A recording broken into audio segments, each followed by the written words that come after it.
ऋषिक अधिक ईश बरोबर ऋषिकेश. ऋषी म्हणजे कुरळे केस, म्हणजे केस, कुरळ्या केसाचा ऋषिकेश. आणि ऋषिक अधिक ईश, ऋषिक म्हणजे इंद्रिय, ईश म्हणजे मालक, ईश म्हणजे स्वामी, ईश म्हणजे देव. आज माझ्या घरी जो पाहुणा आला ना, त्याचं नाव ऋषिकेश आहे, कारण तो मला मुरारी आलाय. मला त्या माहेरला घेऊन जाण्याकरता ज्याला देव येतो तेव्हा त्याला ऋषिकेश असं म्हटलं जातं. तुकोबराय म्हणतात आजी आले ऋषिकेश.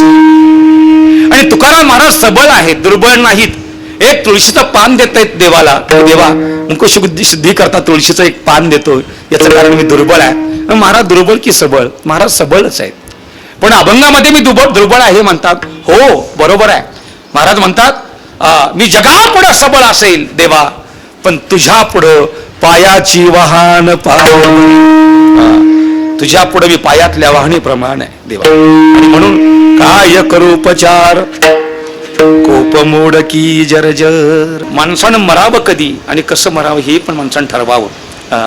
कधी रस्त्याने येणं कुठेही मरायची काही गरज नाही, कधीच नाही. कारण तेवढं भजन पूजन जर आपलं झालं तर आपल्याला मरण सुद्धा. आयुष्यात एकच मागा, पैसा काढी जमीन जुमला काहीच मागू नका. मागताना देवाकडे आत्ता हल्लीच्या काळासाठी एक बोलेन, देवाकडे एकच मागा, देवा फक्त मरण चांगलं दे, मला फक्त मरण चांगलं दे. हो त्याच्याशिवाय काही हे नाही.